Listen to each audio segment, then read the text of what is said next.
जी students, कैसे हैं? हम ठीक ठाक हैं। मैं हूं Ehtesham Rashid from university of Gujarat. अच्छा, हम डिस्कस कर रहे हैं कि डेटा को परमानेंट कैसे स्टोर किया जाता है मोबाइल पे। लास्ट लेक्चर में हमने डिस्कस किया था शेयर्ड प्रेफरेंस के जरिए डेटा कैसे स्टोर किया जाता है। आज के लेक्चर में हमने देखना है कि हम एसक्यूएलाइट के जरिए डेटा कैसे परमानेंट स्टोर कर सकते हैं अपने मोबाइल में। तो आइए चलते हैं आज के लेक्चर की तरफ।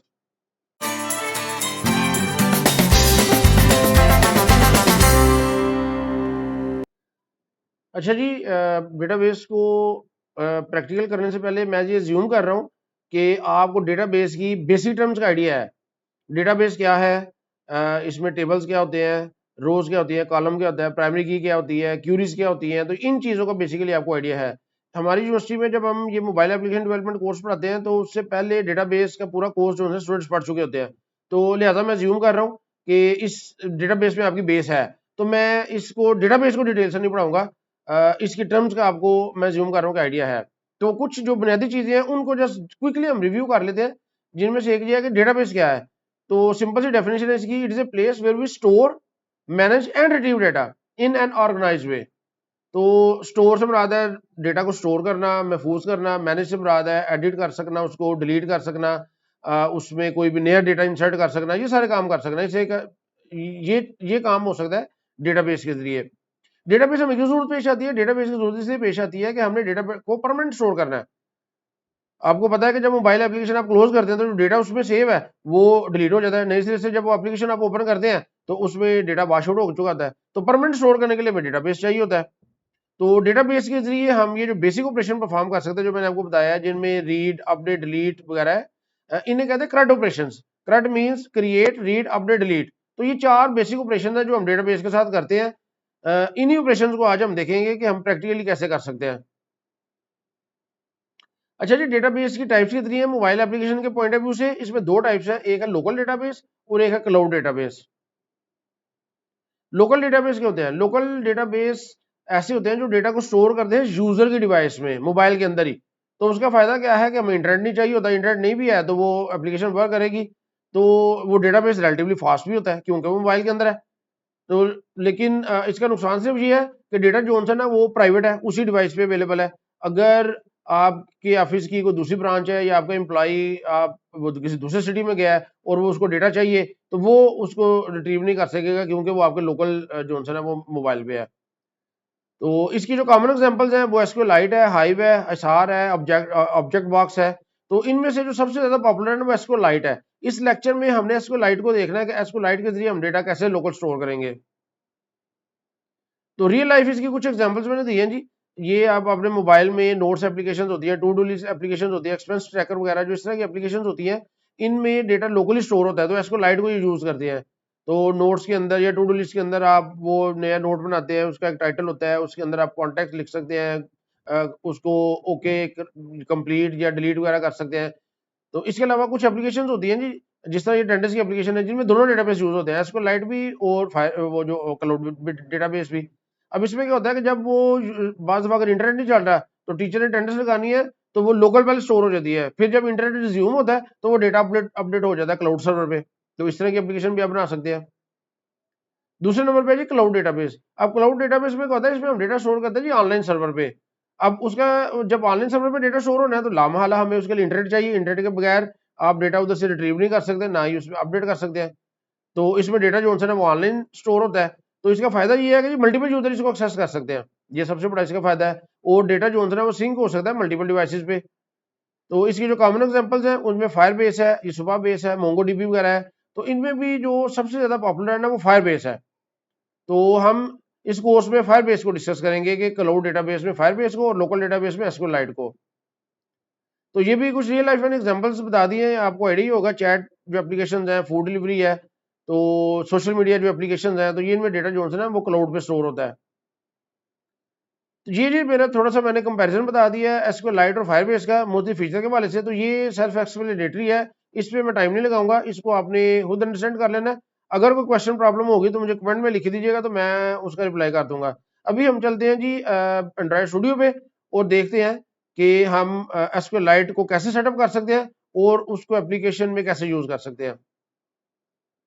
अच्छा जी, ये अभी मैंने एक नया प्रोजेक्ट बनाया है जिसमें ये काउंटर एप्लीकेशन बाय डिफॉल्ट बनी होती है। तो मैं क्या करता हूँ, इसमें सबसे पहले इधर एक फोल्डर बनाता हूँ जी, डायरेक्टरी, इसका नाम रख लेते हैं स्क्रीन्स। इसमें मैं एक बना लेता हूँ जी होम स्क्रीन, न्यू के अंदर गए हम, और इधर मैं एक डॉट फाइल बना लेता हूँ, होम होम स्क्रीन। ये होम स्क्रीन बन गई। अब इसमें मैंने क्या करता हूँ जी, अच्छा ये मैंने इसका कोड पेस्ट कर लिया होम स्क्रीन का। अब इसमें बेसिकली सिंपल बनाया गया है जी, एक लिस्ट है जिसके अंदर, अब ये लिस्ट कौन सी है, मैप टाइप की। मैप आपको पता है जी, एक ये डिक्शनरी अपडेट है जिसके अंदर की वैल्यू पेयर होते हैं। की स्ट्रिंग की फॉर्म में है और वैल्यू इसकी डायनेमिक हो सकती है, किसी भी टाइप की हो सकती है। तो अब इसमें लिस्ट में जब हमने बेसिकली डेटा ऐड करना है, मैं ऐसा करता हूँ इसको रन करके ना फिर आपको थोड़ा सा समझाता हूँ कि जी ये है क्या। मेन में हम जाते हैं और इधर इसको, ये जो कोड है सारा, इसको मैं डिलीट कर देता हूँ और इधर मैं एक स्टेटलेस विजेट बना देता हूँ, इसका नाम रख लेता हूँ जी माई ऐप। अब ये रिटर्न क्या करेगा, ये रिटर्न करेगा मटेरियल ऐप, और इसके होम में मैं लिख देता हूँ जी होम स्क्रीन। ठीक है, अब ये होम स्क्रीन है जो हमने बनाई है। तो इसको मैं एग्जीक्यूट करता हूँ, इसको मैं सेव करता हूँ। तो देखते हैं ये अपडेट हो रही है स्क्रीन के, हमें हार्ड रीसेट करना पड़ेगा।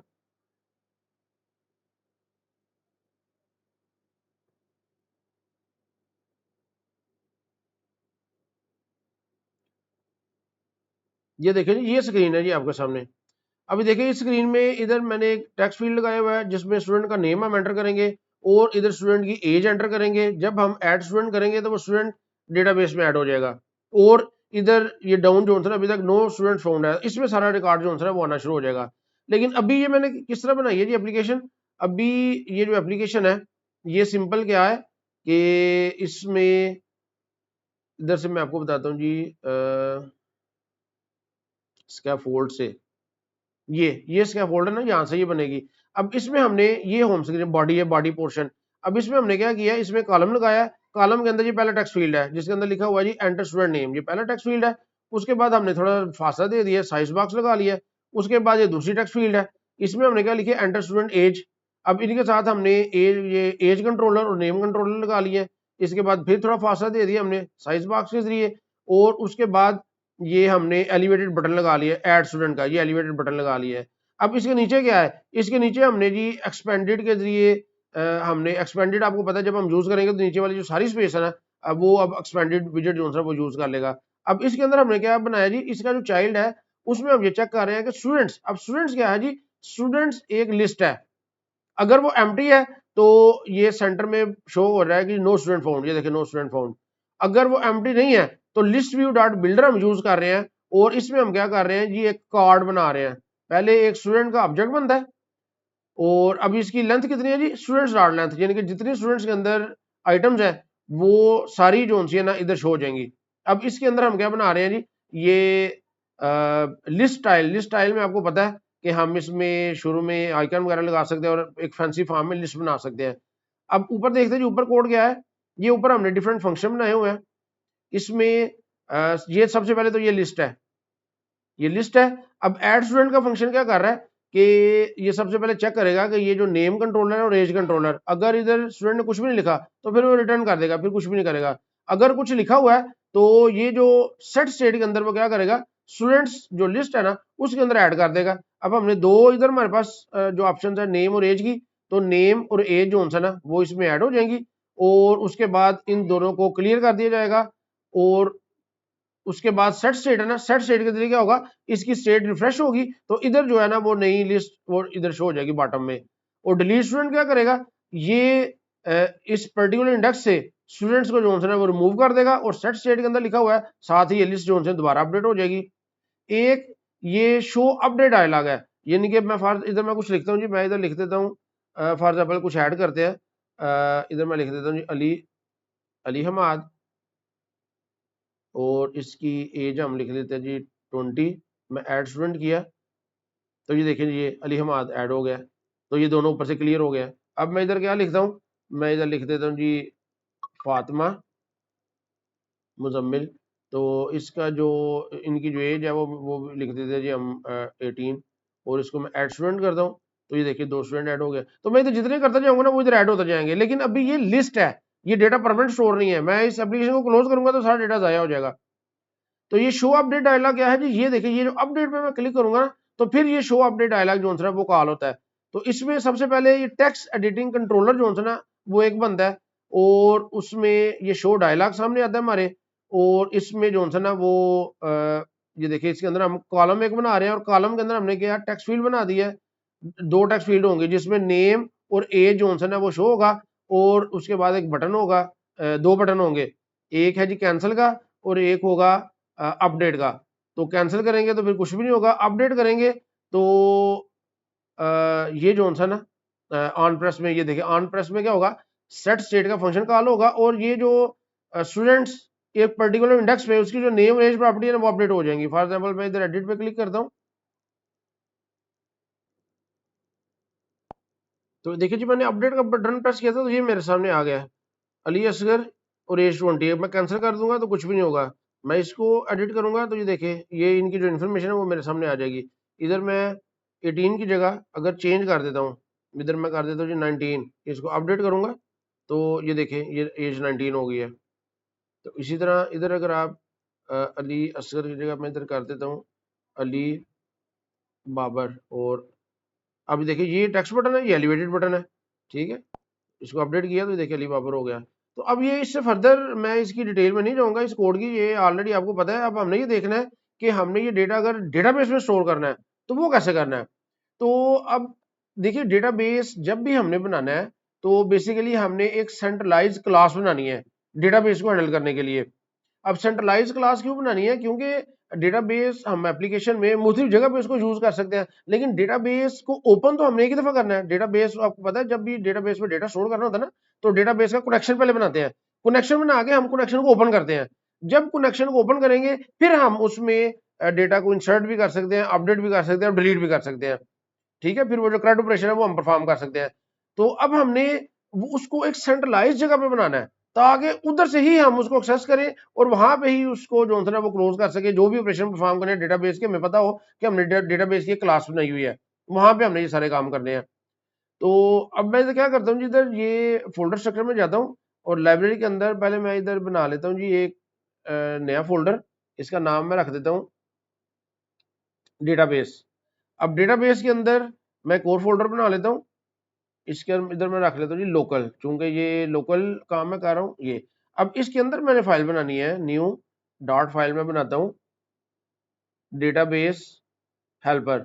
डेटाबेस हेल्पर रख लें, डीबी हेल्पर रख लें, कोई भी मीनिंगफुल नेम रख लें जिससे मैं पता लगे कि जी ये डेटाबेस की हेल्प के लिए। तो नॉर्मली डेटाबेस हेल्पर चलती है तो मैंने डेटाबेस हेल्पर के नाम से एक फाइल बना ली। अच्छा जी, अब जब एसक्यूएलाइट मैंने यूज करना है तो अब आपको पता है कि जब भी हमने एक्सटर्नल को फीचर यूज करना होता है तो हमने पहले उसका रेफरेंस ऐड करना होता है YAML फाइल में। और जो मुझे पसंद है वो ये है कि हम इसको कमांड के जरिए कमांड प्रॉम्प्ट में जाकर ना उसको ऐड कर लेते हैं। तो इसमें हमने क्या करना है जी, हमने ये कमांड प्रॉम्प्ट में जाना है और 2 पैकेज जो है ना वो इंस्टॉल करने हैं हमने। मैंने लिखना है flutter pub add SQF lite. तो ये SQLite नहीं है, SQF लाइट है जो पैकेज आपने इंस्टॉल करना है। मैं इधर जाता हूँ ब्राउजर में और देखिए अगर मैं इधर यूज करता हूँ pub.dev, इधर हम जाते हैं और इधर आप SQF लाइट इसको लिखें तो ये आपके सामने आ जाएगा। तो ये देखें जी ये 5, इसको क्लिक करते हैं हम, ये तकरीबन 5.5 के इसके लाइक्स हैं। ये फ्लटर फेवरेट है, ठीक है SQF लाइट। तो ये इसमें इन्होंने बताया हुआ तरीका कि हमने इसको इंस्टॉल कैसे करना है। तो सिंपल, ये आपने इधर से मैं इसको कॉपी करता हूँ और इधर जाके तो ये मैंने ऑलरेडी लिख लिया हुआ है फ्लटर, इसको डिलीट करके तो दोबारा आप इधर से पेस्ट भी कर सकते हैं, ये मैंने पेस्ट कर दिया है।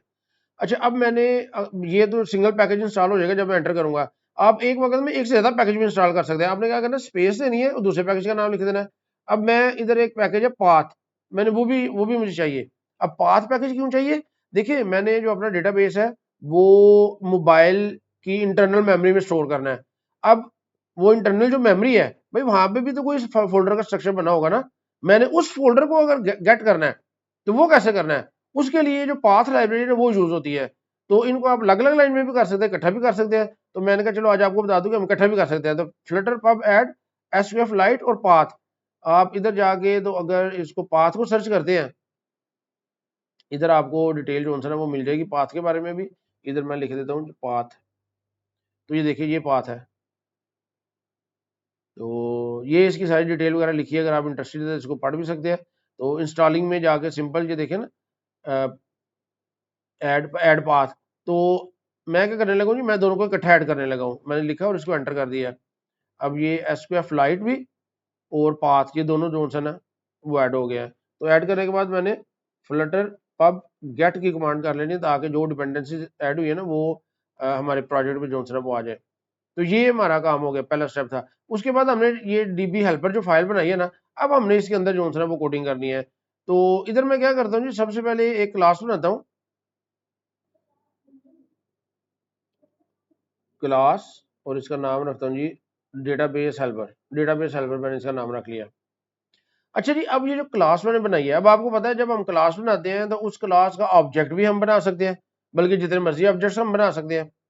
तो अगर डेटाबेस की क्लास के हम मल्टीपल ऑब्जेक्ट्स अलाउ कर दें तो उससे क्या होगा, हो सकता है यूजर जानबूझ के या गलती से उसके मल्टीपल ऑब्जेक्ट्स बना दे, एक ऑब्जेक्ट में वो डेटाबेस को ओपन करे, दूसरे में दोबारा ओपन करने की कोशिश करे, तो या दूसरे पे क्लोज कर दे, और पहले में अगर हम उस पर काम कर रहे हैं तो इससे हमारा जो पूरा जो फाइल का स्ट्रक्चर है ना वो खराब हो जाएगा।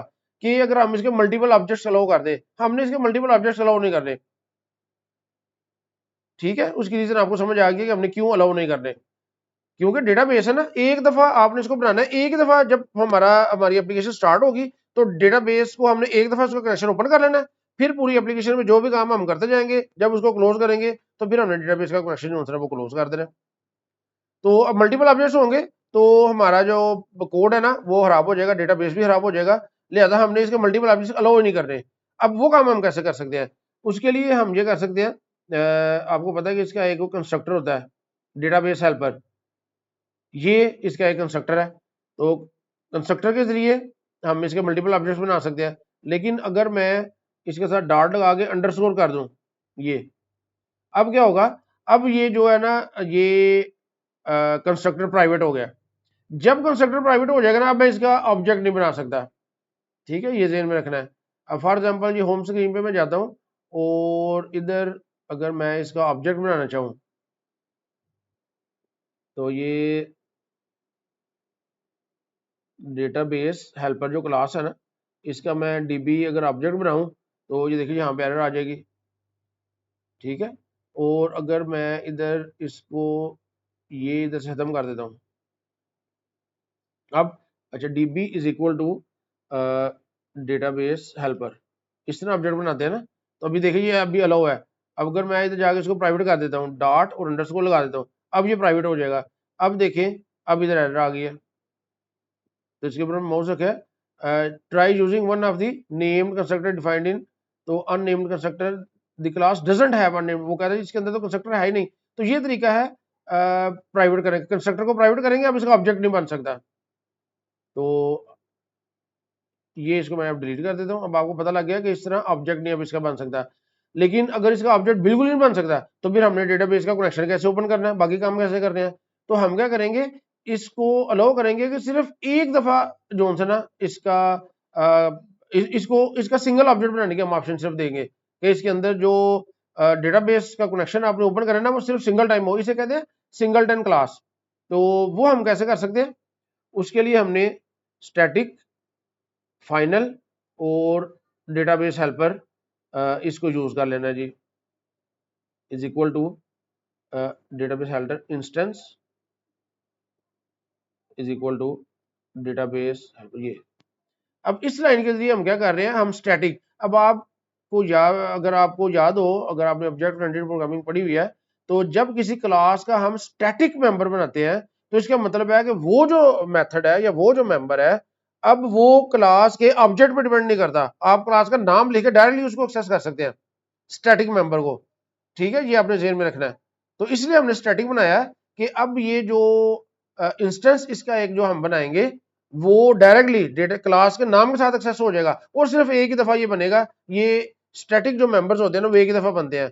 अगर हम स्टैटिक मेंबर ना बनाए किसी भी क्लास के अंदर, नॉन स्टैटिक हो, तो जितने ऑब्जेक्ट्स बनाएंगे उतनी वो डेटा की कापियां जो उनसे वो बनती जाती हैं। हर ऑब्जेक्ट के अपने वेरिएबल्स होते हैं, लेकिन स्टैटिक कर देंगे तो फिर वो एक दफा बनेगा, एक से ज्यादा उसकी कॉपी नहीं बन सकती। तो इस तरह हमने ये कर लिया जी। और फाइनल का मतलब है कि हमने एक दफा जो बना लेना है बस, उसको फिर चेंज नहीं करना, लिहाजा इसको हमने फाइनल कर दिया। और हम इधर एक डेटाबेस का एक हमें ऑब्जेक्ट की जरूरत पड़ेगी, डेटाबेस। अब देखिए जो ही मैंने डेटाबेस को यूज करना है तो ऑटोमेटिकली ये SQF लाइट इंपोर्ट हो गया है डेटाबेस। तो इसका नाम हम रख लेते हैं डेटाबेस। तो अब ये देखिए इसके अंदर हमने जो है वो डेटा स्टोर करना है। अच्छा जी, ये क्या कह रहा है? अच्छा जी, ये डेटाबेस का जो हमने ऑब्जेक्ट बनाना है जिसके अंदर डेटाबेस स्टोर करना है ना, इसको भी हमने स्टैटिक करना है। स्टैटिक, ठीक है, इसको भी स्टैटिक करना है। अब ये चूंकि डेटाबेस अगर शुरू में इसका कनेक्शन नहीं है तो ये नल भी हो सकता है, तो इसके लिए हमने इसको क्वेश्चन मार्क लगा देना है, नल लेबल कर देना है कि इसके अंदर नल भी स्टोर हो सके। तो ये सबसे पहले काम हमने करना है। उसके बाद हमने क्या करना है इसके बाद हमने ये डेटाबेस को गेट करना है। ये तीन ऑब्जेक्ट्स के हमने बना लिए, स्टैटिक कंस्ट्रक्टर प्राइवेट कर लिया और दो स्टैटिक ऑब्जेक्ट्स बना लिए। अब उसके बाद हमने क्या करना है, डेटाबेस को गेट कैसे करना है। अब याद रखिएगा जी, डेटाबेस को जब भी हमने गेट करना है, अब आपको पता है जो भी डेटा हमारे कंप्यूटर के अंदर या ये जो मोबाइल के अंदर जो मेमोरी से आना है, तो फर्स्ट टाइम उसको आने में टाइम लग सकता है। तो इस तरह का जब भी हमने काम करना है तो वो फ्यूचर फंक्शन के जरिए होना चाहिए। तो इधर फ्यूचर फंक्शन हम बनाएंगे और इसने क्या रिटर्न करना है, जिसने डेटाबेस रिटर्न करना है इस फंक्शन ने। अब ये फंक्शन भी हम बना सकते हैं, प्रॉपर्टी भी बना सकते हैं। मैं जो है वो प्रॉपर्टी बना लेता हूँ। अब आप प्रॉपर्टीज का आपको आइडिया है कि प्रॉपर्टीज क्या होती हैं? अगर आपको बिल्कुल भी आइडिया नहीं है तो मैंने जो लास्ट कोर्स पढ़ाया था ना विजुअल प्रोग्रामिंग का विद C#, उसमें मैंने प्रॉपर्टीज को डिटेल से एक्सप्लेन किया है। उसका लिंक मैं डिस्क्रिप्शन में भी दे दूंगा और इधर स्क्रीन पे भी लगा दूंगा, तो आप उधर से प्रॉपर्टीज के बारे में फर्दर देख सकते हैं। तो जी मैं प्रॉपर्टी बना रहा हूँ, गेट प्रॉपर्टी मैंने बनाई है, गेट, और इसका नाम रखा है जी मैंने डेटाबेस। और जो भी फ्यूचर फंक्शन है अब आपको पता है वो एसिंक्रोनस होंगे इस तरह। अब इसके अंदर आपने कोडिंग करनी है। अब जो भी फ्यूचर फंक्शन होते हैं वो एसिंक्रोनस होते हैं और उनके अंदर अवेट यूज होता है। तो हमने सबसे पहले तो इधर चेक करना है, देखिए डेटाबेस को हमने सेटअप करना है ना, पहले हमने चेक करना है डेटाबेस ऑलरेडी सेटअप हुआ है कि नहीं हुआ। उसके लिए सिंपल इफ कंडीशन यूज कर लेते हैं। इफ डेटाबेस, अगर database not equal to null है, अगर डेटाबेस नल नहीं है, तो फिर हमने क्या करना है, फिर तो हमने सिंपल रिटर्न करवा देना डेटाबेस को कि अगर वो नल नहीं है तो फिर तो हमने कुछ भी नहीं करना। तो अब ये डेटाबेस रिटर्न करवाना है। देखिए ये इधर चूंकि ये नलेबल है ना, तो इधर मैंने एक्सक्लेमेशन साइन लगा के बता देना है कि भाई मुझे कंफर्म है कोई नल नहीं है। अगर डेटाबेस नल नहीं है तो फिर हमने उसी को रिटर्न करवा देना है। अगर वो नल है तो फिर हमने क्या करना है, फिर हमने डेटाबेस क्रिएट करना है। तो इधर हमने लिख देना जी database is equal to await. अब क्रिएट जब भी आपने करना है वो अवेट के फंक्शन के साथ करना है। इसका हमें पता है फ्यूचर जो भी फंक्शन है उसके अंदर अवेट जो है वो कीवर्ड यूज होता है। तो इधर मैं एक फंक्शन बना लेता हूँ इनिट डेटाबेस। डेटाबेस इनिशियलाइज करने के लिए एक फंक्शन बना लेता हूँ, उसको कॉल करेंगे और ये जो फंक्शन होगा ये रिटर्न करेगा डेटाबेस और मैं फिर इस रिटर्न कर दूंगा डेटाबेस को। तो ये जो है ना इस तरह डेटाबेस हमारा रिटर्न हो जाएगा और इसके साथ भी मुझे एक्सक्लेमेशन साइन जो है ना वो लिखना पड़ेगा। अच्छा, अब ये एरर इसलिए आ रही है कि अभी इनिट डेटाबेस का फंक्शन तो हमने डिफाइन ही नहीं किया। तो अब हमने क्या करना है, अब हमने इनिट डेटाबेस इसका फंक्शन जो है वो बनाना है, डेटाबेस को इनिशियलाइज करने का फंक्शन बनाना है। अब ये डेटाबेस के जितने भी फंक्शन है ये आपको पता है ये फ्यूचर होंगे और इसने भी हमें डेटाबेस रिटर्न करना है। तो फ्यूचर डेटाबेस, इसका नाम इनिट डेटाबेस है और जितने भी फ्यूचर फंक्शन है आपको पता है ये एसिंक होते हैं। तो इधर अब हमने क्या करना है, अब हमने सबसे पहले जो लोकल डायरेक्टरी जो है ना पाथ वो गेट करना है हमारे मोबाइल का जो है। तो उसके लिए हमने क्या करना है जी, फाइनल, और इधर मैं बना लेता हूँ DB path. DB path is equal to await और इधर मैं लिख देता हूँ गेट डेटाबेस पाथ। अब ये गेट डेटाबेस पाथ क्या है जी, ये एक बिल्ट इन फंक्शन है, बना बनाया फंक्शन है जो क्या करता है हमारे हार्ड डिस्क पे जहां पे एक्सेस है, डेटा स्टोर होने की एक्सेस है, ये वो पाथ हमें रिटर्न कर देगा। अब हमने इधर एक और वेरिएबल बनाना है, उसका मैं नाम रख लेता हूँ जी पाथ। और इसको मैं क्या करता हूँ जी, अब ये जो डेटाबेस का पाथ रिटर्न हुआ है ना, उसके साथ अब मैंने एक नया डेटाबेस बनाना है। तो इधर एक जॉइन का फंक्शन होता है मेरे पास, ये दो स्ट्रिंग्स को जॉइन करने के लिए। तो जॉइन का फंक्शन मैं यूज करता हूँ डीबी पाथ, और कॉमा लगा के मैं लिख देता हूँ स्टूडेंट्स डॉट डीबी। ये मैं डेटाबेस जो है वो बना लिया। अब ये डॉट डीबी लगाना जरूरी नहीं है, आप स्टूडेंट्स भी रख सकते हैं, स्टूडेंट डॉट एसक्यूएल भी रख सकते हैं, अब एबीसी भी रख सकते हैं, कोई भी नाम रख सकते हैं। लेकिन अब आपको पता है कि नेम हमेशा मीनिंगफुल रखते हैं, और डॉट डीबी हम इसलिए लगाते हैं ताकि हमें पता लग जाए कि ये डेटाबेस की फाइल है।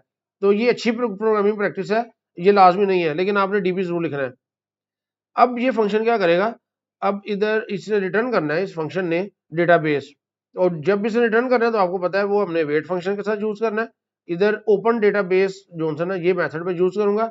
अब ओपन डेटाबेस का मेथड क्या करेगा, ये अगर डेटाबेस बना हुआ क्रिएट हुआ है तो उसका ऑब्जेक्ट रिटर्न कर देगा, उसका रेफरेंस रिटर्न कर देगा, नहीं तो उसको नया बना देगा, ये जो फंक्शन है ओपन डेटाबेस का। अब इसमें इसमें जो पैरामीटर्स है, सबसे पहले हमने इसमें पाथ पैरामीटर पास करना है।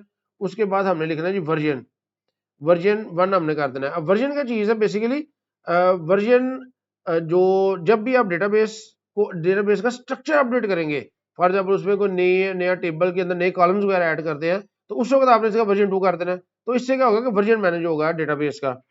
और इसका एक फंक्शन होता है जी ऑन क्रिएट। ऑन क्रिएट जो इसका फंक्शन है उसको हमने यूज करना है। अब ये फंक्शन क्या करेगा, इधर आगे हमने वो डेटाबेस क्रिएट करने का कोड लिखना है, तो वो इधर भी हम लिख सकते हैं, या फिर हम एक अलग से फंक्शन जो है ना वो बना लेते हैं। क्रिएट डेटाबेस का मैं फंक्शन बना लेता हूँ डेटाबेस, ताकि हम इसको इजीली मैनेज कर सके, जरा मॉड्यूलर कोड हमारा हो जाए। तो अब हमने फंक्शन बनाना है क्रिएट डेटाबेस का। तो इसको भी आपको पता है फ्यूचर फंक्शन में बनाना पड़ेगा। अब डेटाबेस जो बनाना है इस इधर जो है ना, इसकी रिटर्न टाइप वाइड होगी, और इसका नाम होगा क्रिएट डेटाबेस। अब इसके अंदर अब हमने कोडिंग करनी है। अब ये जो क्रिएट डेटाबेस का फंक्शन है ना, इसको दो पैरामीटर चाहिए होते हैं। एक डेटाबेस आप इसको पास करेंगे, और दूसरा इंटीजर आपने वर्जन पास करना है, वर्जन। ठीक है। अब इधर क्या करना है हमने, अब ये चूंकि फ्यूचर फंक्शन है, इधर हमें ए सिंक लिखना पड़ेगा, और इधर से जो रिटर्न करना है वो अवेट के साथ जो है ना वो रिटर्न करना है। अब यहाँ पे हमने डेटाबेस बनाना है, तो डीबी ये जो डेटाबेस पास किया है वो हमें मिल जाएगा। इसको इसकी डॉट एग्जीक्यूट जो है ना वो एक कमांड है, वो हमने यूज कर लेनी है। अब यहाँ पे हमने एसक्यूएल की कमांड लिखनी है जी।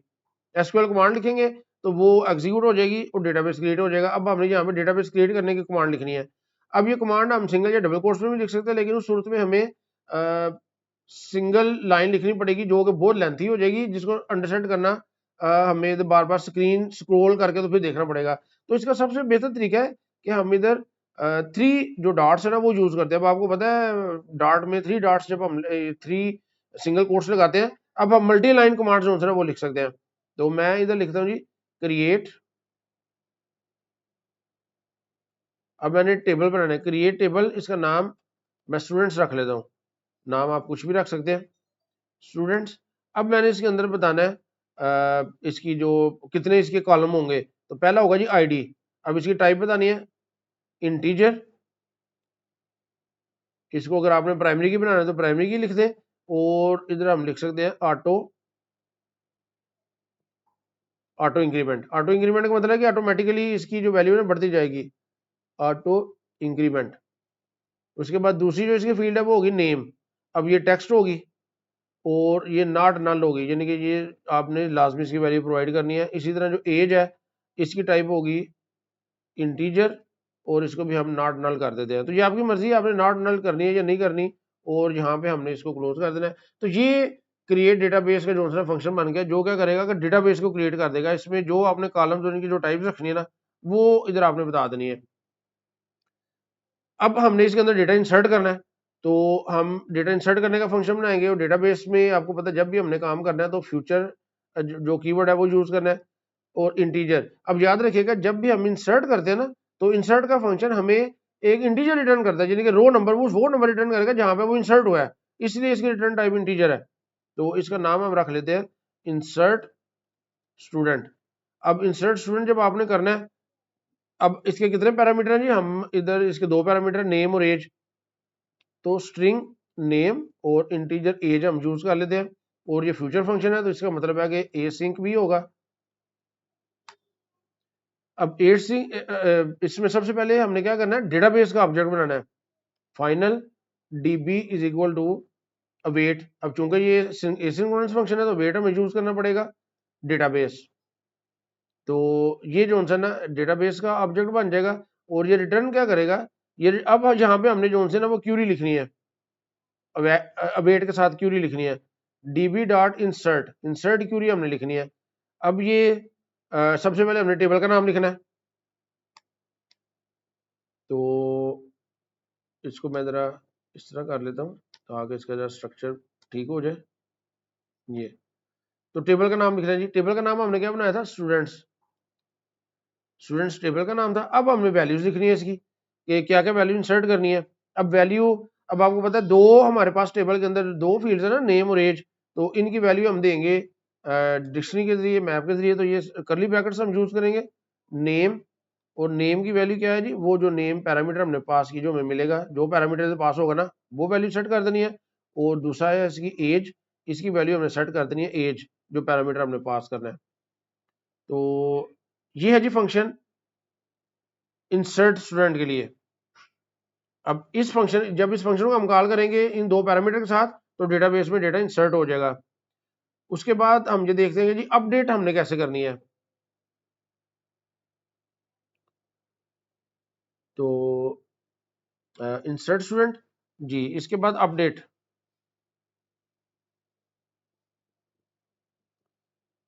इसी तरह हम फ्यूचर फंक्शन बनाते हैं।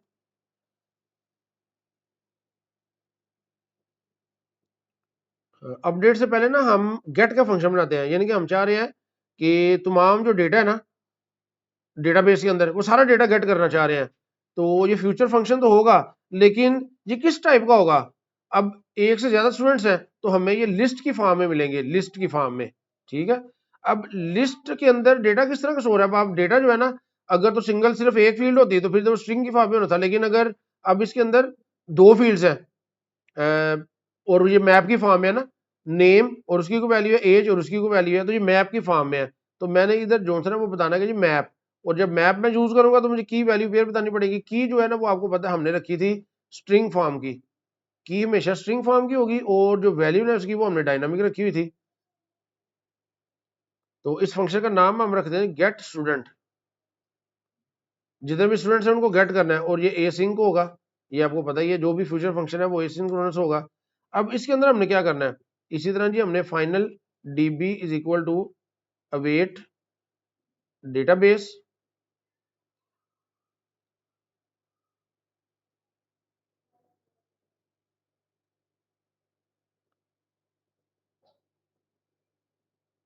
अच्छा, ये डेटाबेस इधर क्यों एक्सेसिबल नहीं है, ये मेरा ख्याल है इसको हमने बाहर लिख दिया है, इसको इधर से मैं कट करता हूँ, क्लास के बाहर लिख दिया है। ये जो फंक्शन पुराना था ना, ये वाला इधर हमने लिखना था जिसको इधर। अब ये देखिए ये जो डेटाबेस है ये अवेलेबल है। अब ये डेटाबेस क्या है, ये वही प्रॉपर्टी है जो हमने बनाई हुई है, ये प्रॉपर्टी डेटाबेस की, ये वो प्रॉपर्टी है, और प्रॉपर्टी को हम सिंपल उसका नाम लिखेंगे तो ये प्रॉपर्टी कॉल हो जाएगी, तो डेटाबेस।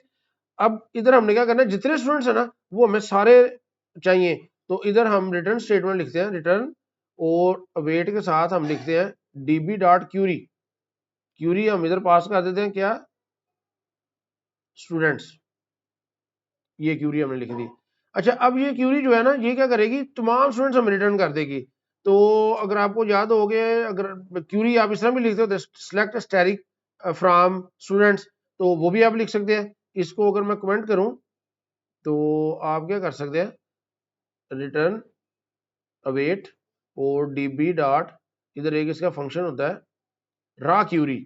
अब रा क्यूरी में आपने वो पूरी क्यूरी लिखनी होती है, ये आपने अब इधर सेलेक्ट क्यूरी लिखनी है, सेलेक्ट स्टैटिक फ्रॉम स्टूडेंट्स, तो जितने स्टूडेंट्स का डेटा वो सारा आपको मिल जाएगा। तो इसको मैं कमेंट कर देता हूँ।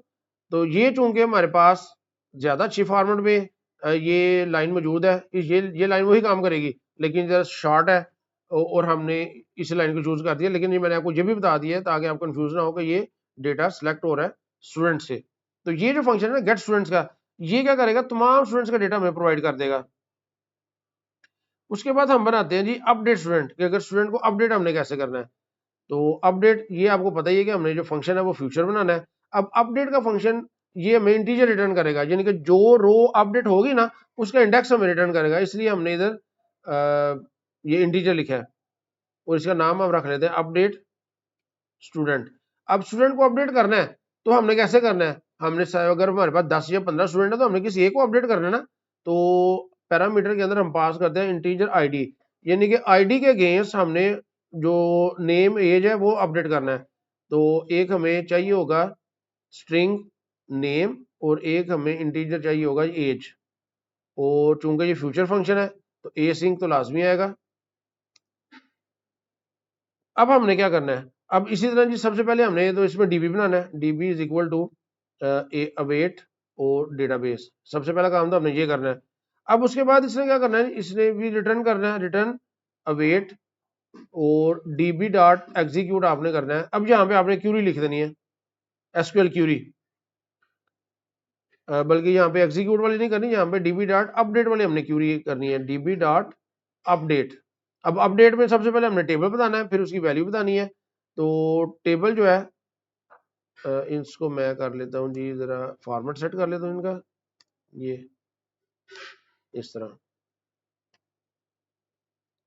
तो टेबल का नाम क्या था जी, स्टूडेंट्स, और इनकी वैल्यूज क्या हैं। अब हमने वैल्यूज देनी है, वैल्यूज अब आपको पता है आपने ये डिक्शनरी की फॉर्म में देनी है, मैप की फॉर्म में। तो आपने बताना है जी नेम जो है उसकी वैल्यू कर देनी है नेम, और जो एज है उसकी वैल्यू हमने कर देनी है जी एज। अब कहाँ पे अगर सिंपल हम इतनी क्यूरी लिख देंगे ना तो तमाम जो रिकॉर्ड है ना उन सब की वैल्यू जो इधर हम पास करेंगे ना उन सब की एज और नेम जो सिर्फ अपडेट हो जाएगा। तो हम चाह रहे हैं किसी एक पर्टिकुलर आईडी के अगेंस्ट वैल्यू सिर्फ अपडेट हो, तो वहां पे हमें वेयर क्लास लगानी पड़ेगी। वेयर इधर हमने बताना है ID is equal to question mark. अब आईडी इधर हमने बतानी है जी किस आईडी के अगेंस्ट करना है। अब इसमें इसका फॉर्मेट ये है कि हमने वेयर आर्गुमेंट्स में बताना है कि आईडी क्या होगी। तो इधर मैंने बता देना है कि जो आईडी पैरामीटर हमने पास किया ना उस आईडी के अगेंस्ट जो है वो सारा काम करना है। तो ये क्यूरी का सिंटैक्स है जी, ये आपने जेल में रखना है। दोबारा बता रहा हूँ, ये रिटर्न आपने डीबी डॉट अपडेट की कमांड एग्जीक्यूट करनी है।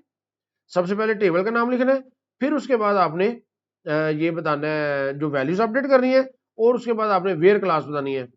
अब जिस पैरामीटर के अगेंस्ट आपने वैल्यू अपडेट करनी है उसका नाम लिखना है और क्वेश्चन मार्क।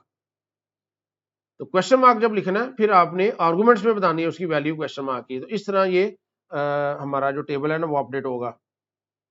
उसके बाद हमारा जी डिलीट का फंक्शन हमने बनाना है कैसे, तो ये भी आपको पता है जी, ये बनेगा फ्यूचर, और ये भी इंटीजर में रिटर्न करता है। जिस रो को हम डिलीट करते हैं ना रो नंबर में रिटर्न होता है, तो रिटर्न टाइप इंटीजर होगी। तो डिलीट स्टूडेंट्स, डिलीट स्टूडेंट का एक फंक्शन हम बनाते हैं। अब हमने आईडी के अगेंस्ट किसी स्टूडेंट को डिलीट करना है ना, तो इंटीजर आईडी हमने इसको पास करनी है। ये पता है हमें कि ये एसिंक है, और यहाँ पे हमने क्या करना है उसी तरह final DB is equal to await database. सबसे पहला काम हमने ये करना है। अब हमने इसको रिटर्न करवा देना है उसी तरह await dB dot dB dot delete. इधर हमारे पास डिलीट की क्यूरी होती है, डिलीट। अब यहाँ पे हमने वो डिलीट क्यूरी लिख देनी है। तो सबसे पहले हमने इधर बताना है टेबल का नाम, तो टेबल का नाम है स्टूडेंट, और कामा लगा के अब हमने बता देना है वेयर कंडीशन। अगर सिंपल हम डिलीट लिखेंगे तो फिर तो पूरा टेबल डिलीट हो जाएगा ना। तो इधर मैंने बताना है वेयर, ये वेयर में मैंने कहना जी ID is equal to question mark, उसी तरह आपने ये लिख देना है। और तीसरे पैरामीटर में वेयर आर्गुमेंट्स में अब आपने बताना है कि इसकी आईडी जो है ना वो क्या होगी, इस आईडी के अगेंस्ट जो है वो डिलीट कर दो। तो ये है डिलीट स्टूडेंट का फंक्शन डिलीट करने के लिए। अच्छा जी, यहाँ पे हमारी जो डेटाबेस हेल्पर क्लास है ना वो कंप्लीट हो गई है। तो इसमें हमने ये फंक्शन बना लिया जी डेटाबेस कनेक्शन करने के लिए, सेटअप करने के लिए, और बाकी जो करंट ऑपरेशन है जी सारे वो हमने बना लिए हैं। अब हमने ये जो होम स्क्रीन है ना, यहाँ पे अब कोड को अपडेट करना है, डेटाबेस को यूज करना है कि वो कैसे करना है। तो सबसे पहले तो इधर हमने यूज कर लेने हैं डेटाबेस हेल्पर, ये क्लास ऐड हो गई है, इंपोर्ट हो गई है।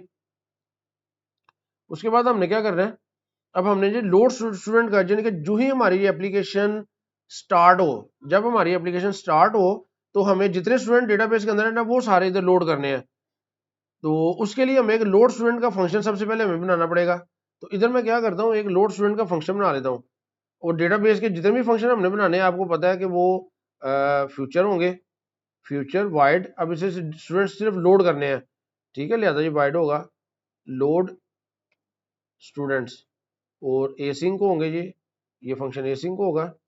और इसके अंदर हमने क्या करना है, सबसे पहले फाइनल हम इधर बनाएंगे जी डाटा, जितना भी स्टूडेंट्स का डाटा ना वो इसके अंदर आ जाएगा अवेट। और वो जो डेटाबेस हेल्पर हमने बनाई है ना क्लास, उसका इंस्टेंस हमने यूज करना है, डॉट लगा के उसका इंस्टेंस यूज कर सकते हैं। अब डॉट गेट स्टूडेंट का फंक्शन हमने बनाया हुआ है, इधर अगर आप जाके देखें तो यहाँ पे हमने बनाया था सबसे ऊपर, ये डेटाबेस है, ये इनिट, ये क्रिएट डेटाबेस, ये गेट स्टूडेंट का ये फंक्शन हमने बनाया था ना। इसके अंदर ये डेटाबेस का कनेक्शन सबसे पहले बनाया था, उसके बाद ये रिटर्न किया था। ये क्यूरी रिटर्न करेगी, जितने भी स्टूडेंट्स हैं वो सबका डेटा रिटर्न कर देगी। तो ये फंक्शन हमने पहले कॉल कर लिया और इसको सेव कर लिया डाटा के अंदर। अब जितने स्टूडेंट्स है ना उन सब का जो रिकॉर्ड है ना वो डाटा वेरिएबल के अंदर स्टोर हो जाएगा। अब हमने स्क्रीन पे इसको शो करना है, तो स्क्रीन पे जब भी शो करना है तो हमने सेट स्टेट का फंक्शन जो है वो कॉल करना है स्क्रीन अपडेट करने के लिए। तो ये जो स्टूडेंट की लिस्ट है, ये जो स्टूडेंट लिस्ट है, इसके अंदर हमने डेटा सारा, क्योंकि ये स्टूडेंट की लिस्ट अपडेट होती है ना सेट स्टेट के अंदर, तो हमने क्या करना है, students is equal to data. तो जितना डेटाबेस के अंदर स्टूडेंट्स का रिकॉर्ड है वो सारा स्टूडेंट्स के अंदर आ जाएगा। और सेट स्टेट के जरिए ये स्क्रीन जो है ना वो अपडेट हो जाएगी। अगर फर्स्ट टाइम ये एप्लीकेशन रन होती है, जब जब फर्स्ट टाइम एप्लीकेशन रन होगी तो उस वक्त डेटा कैसे जो है ना वो अपडेट होगा। अब आपको पता है कि उसके लिए इनिट स्टेट का फंक्शन जो है ना वो होता है हमारी क्लास के अंदर जितने भी स्टेटफुल विजेट्स है ना। तो इनिट स्टेट के अंदर इधर हम मैं लिखूँ अगर इनिट स्टेट, तो जितने भी जब भी ये स्क्रीन लोड होगी तो इनिट स्टेट का फंक्शन जो है ना वो कॉल होना है। तो यहाँ पे मैं क्या करूँगा, यहाँ पे जो लोड स्टूडेंट्स है ना वो फंक्शन में कॉल कर लेता हूँ, ये जो लोड स्टूडेंट का फंक्शन बनाया है। अब जो ही ये एप्लीकेशन रन होगी तो लोड स्टूडेंट्स की वजह से तमाम जो स्टूडेंट्स का डेटा है ना वो लोड हो जाएगा। अब ये जो ऐड स्टूडेंट में हमने क्या किया था, ये हम कर रहे हैं ऐड लिस्ट के अंदर, ये देखें स्टूडेंट्स डॉट ऐड। अब स्टूडेंट्स क्या है, लिस्ट, हम लिस्ट के अंदर ऐड कर रहे हैं। अब हमने लिस्ट के अंदर नहीं ऐड करना, अब हमने डेटाबेस के अंदर ऐड करना है। तो इधर अब हमें थोड़ा सा कोड अपडेट करना पड़ेगा। ये जो ऐड स्टूडेंट है ना, अब ये फंक्शन नहीं चलेगा, अब हमें इधर ऐड स्टूडेंट्स का अपना फंक्शन जो है वो बनाना पड़ेगा। इसको मैं डिलीट कर देता हूँ, वाइड ऐड स्टूडेंट,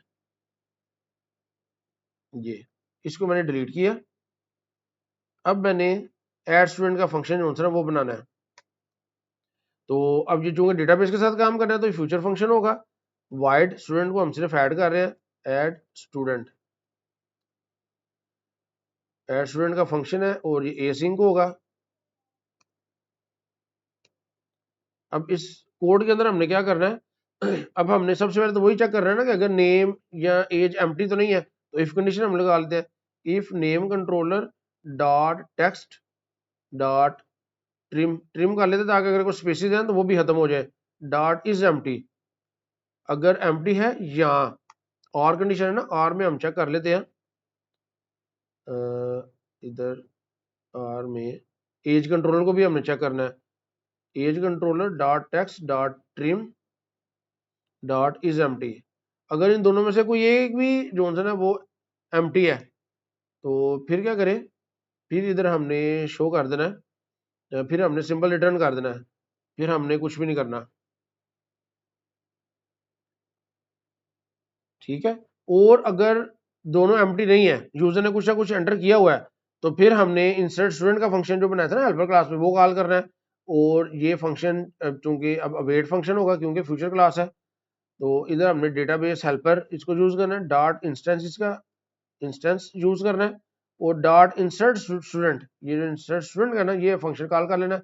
अब इसके अंदर नेम और एज जो है ना वो हमने पास करनी है। अब नेम जो है ना, इधर इसका थोड़ा सा हम वो कर लेते हैं, सॉरी फॉर्मेटिंग जरा कर लेते हैं, नेम और एज इस तरह। अब नेम क्या होगा जी, नेम होगा हमारा जो नेम कंट्रोलर में आपने जो भी लिखा हुआ है, नेम कंट्रोलर के जरिए हम उसको एक्सेस कर सकते हैं, डॉट टेक्स्ट और डॉट ट्रिम। ट्रिम का फंक्शन क्या करेगा जी, ये अगर उसके राइट और लेफ्ट साइड पे कुछ स्पेसेस है ना वो खत्म कर देगा। और एज के लिए हमने जो एज कंट्रोल बनाए हुए, लेकिन टेक्स्ट बॉक्स के अंदर जो भी डेटा है वो टेक्स्ट की फॉर्म में होता है, तो हमने ये इन न्यूमेरिक फॉर्म है ना, तो इंट डॉट पार्स हम यूज कर सकते हैं, इन डॉट पार्स। या और इधर हम क्या लिख देते हैं, एज कंट्रोलर, ये क्या हुआ है, इंट डॉट पार्स। इधर हमने लिखना है जी age controller dot text dot trim, इस तरह। अब ये जो फंक्शन कॉल हो जाएगा, नया डेटा इंसर्ट हो जाएगा। उसके बाद हमने क्या करना था, दोनों कंट्रोलर्स को क्लियर करना था, तो नेम कंट्रोलर डॉट क्लियर इसको भी हम कर देते हैं, और जो एज कंट्रोलर है दोनों को क्लियर कर देते हैं। और उसके बाद हमने डेटा अपडेट भी तो करना है ना, तो इधर हम क्या कर सकते हैं, बजाय सेट स्टेट लिखने के हम इधर ये भी कर सकते हैं कि जो लोड स्टूडेंट है उसको कॉल कर लेते हैं, उसके अंदर सेट स्टेट ऑलरेडी हो रही है, तो डेटा जो है वो सारा अपडेट हो जाएगा।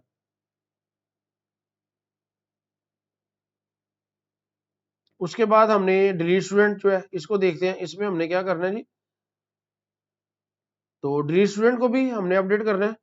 अब ये जो फंक्शन है इस तरह नहीं होगा, अब ये भी फ्यूचर फंक्शन बनेगा, फ्यूचर वाइड और डिलीट स्टूडेंट ये फंक्शन बनेगा, और इसको आपने इंटीजर आईडी पास करनी है, और जितने भी फ्यूचर फंक्शन है ये एसिंक होंगे।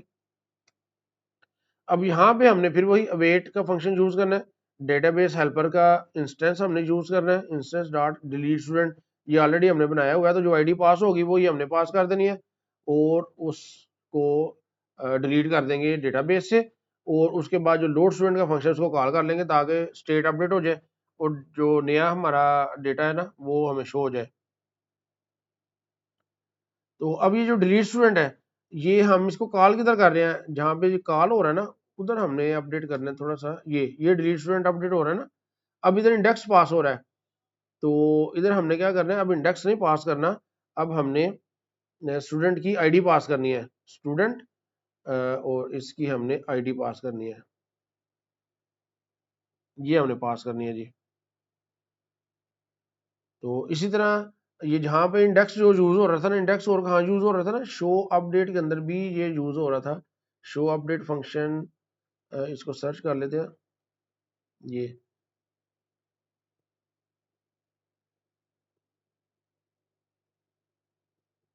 तो ये शो अपडेट डायलॉग, अब इधर भी इंडेक्स पास हो रहा है। अब हमने अपडेट करना है ना, तो हमें तीन चीजें चाहिए थी, ये याद है अपडेट का जो फंक्शन हमने बनाया था इधर, अपडेट स्टूडेंट, इसमें आईडी नेम और एज, इस आईडी के अगेंस्ट जो नया नेम और एज है ना वो सेट हो जाएगा। तो अब इधर हमें तीन पैरामीटर चाहिए होंगे, तो इधर मैं कर देता हूँ जी integer ID string old name और इंटीजर ओल्ड एज, ये पैरामीटर जो है वो चाहिए होंगे। अच्छा, तो शो डायलॉग, अच्छा ये जो फंक्शन है शो अपडेट डायलॉग, अब ये इसलिए एरर आ रही है कि इसके सिग्नेचर भी तो हमने चेंज करने हैं ना, शो अपडेट डायलॉग, ये शो अपडेट डायलॉग, तो यहाँ पे भी हमने इधर बल्कि चेंज करने थे, इंटीजर सबसे पहले आईडी हमने पास करनी है, स्ट्रिंग ओल्ड नेम और इंटीजर ओल्ड एज, ये हमने पास करनी है। तो अब इसमें हमने चेंजेस क्या करनी है, ये जहाँ पे ये इंडेक्स ये यूज हो रहा है टेक्स्ट, अब हमने इधर क्या करना है, सिंपल इसकी जगह अब हमने इसको कह देना है कि जी ओल्ड नेम जो है ना वो इधर पास कर देना है हमने, और इधर जो है इधर हमने कर देना जी ओल्ड एज। तो ये टेक्स्ट चूंकि इसका सेट करना है तो लिहाजा इसको टू स्ट्रिंग करना पड़ेगा, ये हमने इधर अपडेट करना था। अच्छा जी, और तो नहीं हमने कहीं चेंजेस करनी है, हाँ यहाँ पे ये जो बटन है ना अपडेट वाला बटन, अब अपडेट वाले बटन में भी हमने चेंज करनी है, ये जो ऑन प्रेस इसका इवेंट है ना, इसमें हमने चेंजेस करनी है। ये ऑन प्रेस इसका फंक्शन है, इसको एक तो ऑन प्रेस्ट को हमने ए सिंक कर देना है। अब जब इसको ए सिंक करेंगे तो अब इसके अंदर ये जो सेट स्टेट का फंक्शन है ये नहीं अब यूज होना, यानी कि जो यूजर ने नई वैल्यू एंटर करनी है उसको हमने अपडेट करना है ना। तो इधर भी फिर अवेट का फंक्शन यूज होगा, डेटाबेस हेल्पर की क्लास डॉट इंस्टेंस और डॉट अपडेट स्टूडेंट, ये कॉल हो जाएगा। अब अपडेट स्टूडेंट में ये हमने आईडी पास कर देनी है। इनको जरा हम फॉर्मेटिंग कर लेते हैं। ये अब नेम क्या होगा, नेम जो सा ना वो होगा update name controller. Update name controller ये जो हमने बनाया हुआ ना उसका जो टेक्स्ट है और उसको ट्रिम कर लेंगे हम, ये होगा। और एज में उसी तरह इंट डॉट पार्स और इधर हम यूज कर लेंगे update age controller dot text dot trim, ये हमने यूज कर लेना जी। और नेविग इसको पॉप कर लिया। और पॉप करने के बाद अब इधर चूंकि अपडेट भी तो हमने करना है ना, फिर इधर हम लोड स्टूडेंट जो है उसको कॉल कर लेंगे ताकि जो नई स्टेट है वो अपडेट हो जाए। तो ये हमने कर लिया। अच्छा, अब ये जो शो डायलॉग जिस तरह हम कॉल कर रहे हैं ना वहां पे भी इसको अपडेट करना था। शो डायलॉग इधर कॉल हो रहा है, ये शो अपडेट डायलॉग ये। अब यहाँ पे हमने क्या करना है, यहाँ पे हमने पैरामीटर पास करने हैं ना। तो पहले नंबर पे स्टूडेंट की आईडी हमने पास करनी है, आईडी। दूसरे नंबर पे जो स्टूडेंट है ना उसका हमने नेम पास कर देना है। और तीसरे नंबर पे स्टूडेंट की एज ये पास कर देनी है। तो इसके अलावा एक जगह पे और हमने चेक करना है, जहाँ पे हम इंडेक्स पास कर रहे हैं ना, इंडेक्स एक और जगह भी कर रहे थे। ये जो है ना, ये जो कार्ड जहाँ पे बन रहा है तो सबसे पहले ये जो 1 लिखा रहा है ना ये, तो इधर इंडेक्स जो है वो उसमें +1 हम कर रहे हैं। तो अब हमने इधर इंडेक्स नहीं करना, अब हमने टेक्स्ट के अंदर जो स्टूडेंट की आईडी है ना वो शो करवानी है, इधर जो भी आईडी होगी। तो स्टूडेंट इधर हम लिखेंगे जी उसकी आईडी और इसको टेक्स्ट है तो इसको टू स्ट्रिंग कर देंगे ताकि टेक्स्ट के अंदर शो हो जाए। तो ये था जी हमारी सारी चेंजेस। अच्छा जी, सारी चेंजेस हमने कर ली हैं। अब हम इसको कंट्रोल एस करते हैं या इसको हम हार्ड रीलोड करते हैं।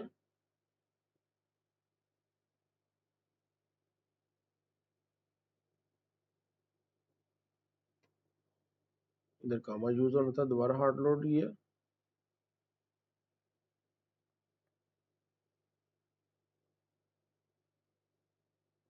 फेल टू हार्ड लोड, इसको हार्ड रीस्टार्ट करना पड़ेगा। इसको हम हार्ड रीस्टार्ट करते हैं जी। तो ये देखिए जी शुरू में अभी कोई डेटा नहीं है। अगर हम इधर डेटा लिखते हैं फॉर एग्जांपल वसीम अकरम और एज 40, एड स्टूडेंट।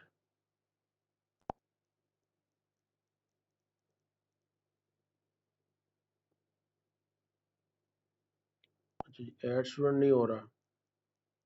अच्छा जी, जब इस तरह का मसला आता है ना तो बाज़ दफ़ा ना मैंने अभी क्या किया, मैंने पूरी एप्लीकेशन अनइंस्टॉल करके ना तो दोबारा नए से इंस्टॉल किया तो ये चल गया। अब मैंने इधर ऐड किया तो वो ऐड हो गया। इसको हम डिलीट करते हैं। अच्छा, डिलीट नहीं हो रहा, तो डिलीट में क्या मसला आ रहा है जी, डिलीट स्टूडेंट। इधर देखते हैं जाके डिलीट स्टूडेंट का फंक्शन। हाँ, रिटर्न। जब देखिए जी हमने स्टूडेंट के अंदर से डिलीट करा जबकि टेबल का नाम स्टूडेंट्स था। तो इसको हार्ड रीलोड करते हैं दोबारा। अब अगर मैं डिलीट करूं तो ये देखिए डिलीट हो गया है। ठीक है, मैं ऐड करता हूं। वसीम अकरम 40, तो ये देखिए ऐड हो गया। उसके बाद मैं लिख देता हूँ जी बाबर आजम 26 एड स्टूडेंट, तो ये देखिए ऐड हो गया। ठीक है, ये ऐड होता जा रहा है। तो इसके बाद मैं फॉर एग्जांपल सईद अनवर 56, तो ये देखिए ऐड होता जा रहा है। तो अगर मैं इसको डिलीट करता हूँ बाबर आजम को या एडिट करता हूँ, तो ये देखिए ये मेरे सामने आएगा ना, बाबर आजम की जगह बाबर आजम खान कर दें और एज इसकी हम कर देते हैं जी 29। अपडेट किया तो ये देखिए अपडेट हो गया। और सईद अनवर अगर ये इसको मैं डिलीट करता हूँ वसीम अकरम को, तो ये देखिए बाकी दो उधर रहेंगे। अब मैं क्या करता हूँ जी, इस एप्लीकेशन को क्लोज करता हूँ। ये मैंने मेमोरी से क्लोज कर दिया। अब मैं इसको दोबारा ओपन करता हूँ, तो देखते हैं क्या वो दोनों डेटाबेस से रिकॉर्ड हमारे पास आता है। ये देखें वो रिकॉर्ड हमारा उधर ही है, तो इसका मतलब ये हमारे पास लोकल डेटाबेस में स्टोर हो गया। तो ये थी जी हमारी एप्लीकेशन, जिसमें मैंने आपको स्टार्ट में से बता दिया कि डेटाबेस हम कैसे बना सकते हैं, कैसे करंट ऑपरेशन उसमें परफॉर्म कर सकते हैं, और एक सिंपल एप्लीकेशन बना के इसकी डेमोन्स्ट्रेशन जो है वो बता दिया है। तो इसमें जी आपने थोड़ी सी याद रखिएगा, ये फर्स्ट टाइम अगर आप डेटाबेस का कॉन्सेप्ट ले रहे हैं मोबाइल में, तो ये थोड़ा सा टेक्निकल है। तो इस पे आपने ना थोड़ी सी एक दो दफा प्रैक्टिस करनी है, एक दो दफा प्रैक्टिस करेंगे तो फिर आपको चीज़ों की समझ आ जाएगी। तो मुझे कमेंट में बताइएगा कि आपको ये टॉपिक ज़्यादा मुश्किल तो नहीं लगा। शुक्रिया।